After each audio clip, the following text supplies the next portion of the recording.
문제 5-2번 보도록 하겠습니다. 다음에 지급이자 관련 자료를 보고 업무무관 부동산 등에 대한 관련 차입금 이자 조정 명세서 1. 적수 입력과 2. 지급이자 송금 불산입에 작성하고 필요한 세무조정을 하시오 입니다. 자, 이 업무무관 부동산 등에 대한 관련 차입금 이자 조정 명세서의 1. 적수 입력과 두 번째는 지급이자 송금 불산입에 대한 부분을 작성을 하랍니다. 그래서 이게 보시면은 첫 번째는 이제 가지급금 명세가 돼요. 가지급금 명세, 두 번째는 그 외 자산 명세, 세 번째는 가수금은 없으니까 입력할 필요는 없죠. 네 번째는 이자 비용 명세. 근데 여기서는 입력에 대한 부분이 있고요.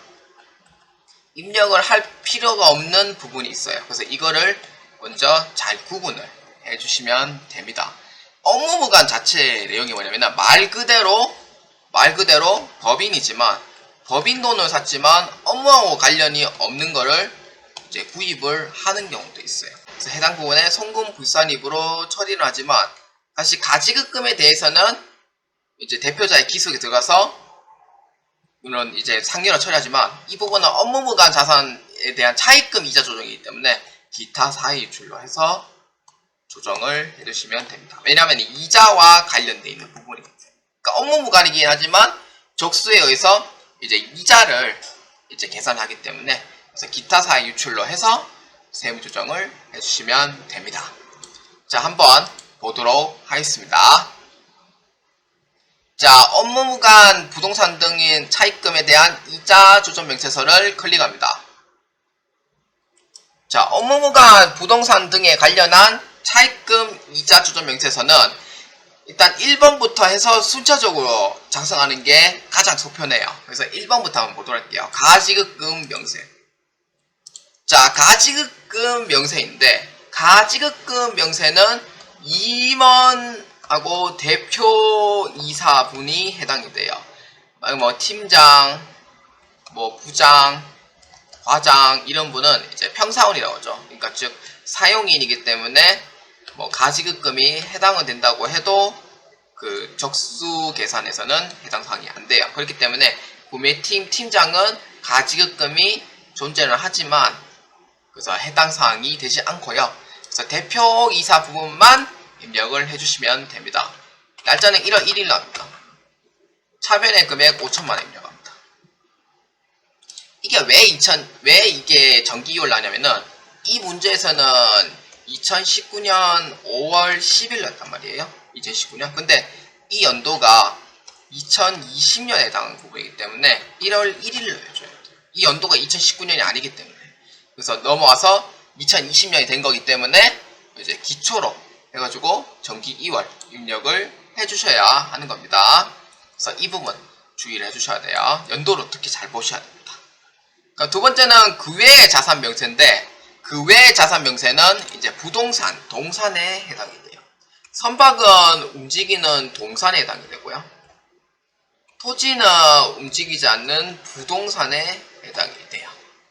그래서 선박 같은 경우에는 채권을 변제받기 위해서 취득이에요. 채권 변제 때문에 이제 취득을 한 거예요. 채권 변제 때문에 취득을 한 거기 때문에 이 부분에 대해서는 입력할 필요는 없고요. 업무무관하고는 볼 수가 없어요. 왜냐하면 채권 변제받기 위해서 취득을 한 거기 때문에. 그런데 이제 1억 원 같은 경우에는 이제 투자 목적이죠. 물론 투자 목적이기 때문에 투자 부동산에 해당인데요. 근데 이게 업무무관하고 관련이 있냐 관련이 없냐 이거예요. 근데 이 문제에서는 이제 대표이사가 어차피 뭐 이걸 또 구입을 했겠죠. 구입을 했기 때문에 당연히 이제 업무무관을 보는 거예요. 업무무관을 보는 거예요. 그렇기 때문에 이제 업무무관 부동산에서만 이제 토지를 입력해 주면 됩니다. 7월 1일에 취득했어요. 2020년 조견은 2번에 취득도 주고요. 1억 원 입력을 해주시면 됩니다.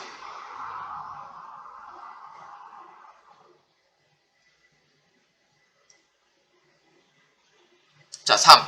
대표이사에 대한 가지급금 적수는 영어에 되어 있으니까 가수금에는 입력할 부분은 없어요.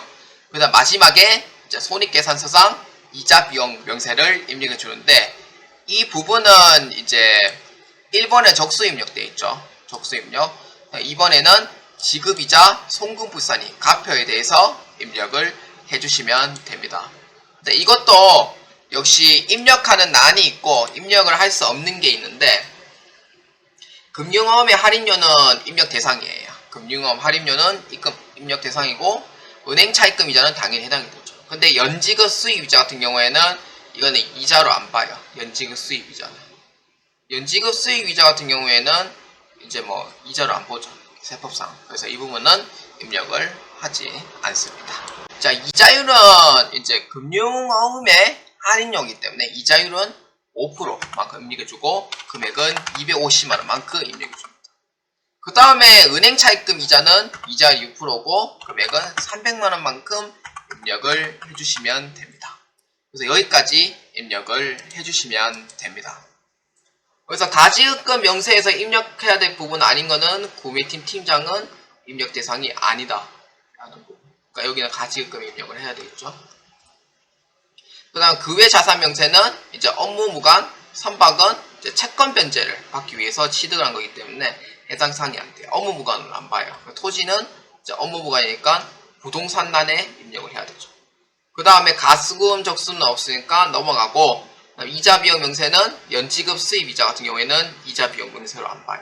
이자 비용을 안 봐요, 세법상. 그래서 이 부분에 대해서는 제외하고 이제 나머지 250만원과 300만원까지 지급이자 송금 부산이 갑에 입력을 해주시면 됩니다. 자, 그래서 이제 업무무관 부동산에 대한 지급이자는 550만원, 업무무관 부동산은 이제 적수죠. 7월 1일부터 12월 31일까지 적수, 가지급금에 대한 적수는 이제 1월 1일부터 12월 31일까지 적수 합쳐서 이제 총 적수를 얘기를 하고요. 그 다음에 이제 차입금은 합치면, 그러니까 이거 차입금 적수죠. 차입금 적수를 합쳐가지고 그 중에 이 두 개 중에서 적은 금액으로 합니다. 적은 금액. 적은 금액으로 해서, 그러니까 이렇게 보시면 돼요. 이게 이제 업무무관 적수죠. 업무무관 적수하고 그 다음에 이자 비용 적수 중에서 둘이를 비교해서 둘 중에 하나 작은 걸로 계산을 해요. 그래서 둘 중에 하나 작은 거가 이제 계산이 됐죠요. 그 다음에 지급이자 송금 불산입은 이제 550만원 곱하기 이제 7 나누기 6이니까 7은 당연히 이제 이 부분에 해당이 되죠. 이렇게 해서 계산을 해주면 됩니다. 이렇게 계산을 해주면 돼요. 얼마냐면은 550만원만큼은 이제 송금 불산입이 된다라고 보시면 됩니다. 이게 바로 이제 업무무관에 대한 이자에 대한 조정 명세서가 됩니다. 자, 그러면은 이제 마지막에는 세무조정을 해야 되겠죠. 세무조정까지 하니까 조정 등록에 클릭합니다. 자, 조정 등록에는 이제 바로 치면 돼요. 지급이자 송금 불산으로 치시면 됩니다. 그래서 업무무관 이제 자산에 대한 지급이자가 되고요. 기타 사회 유출로 해서 송금 불산입으로 해가지고 세무조정을 해주시면 되겠습니다.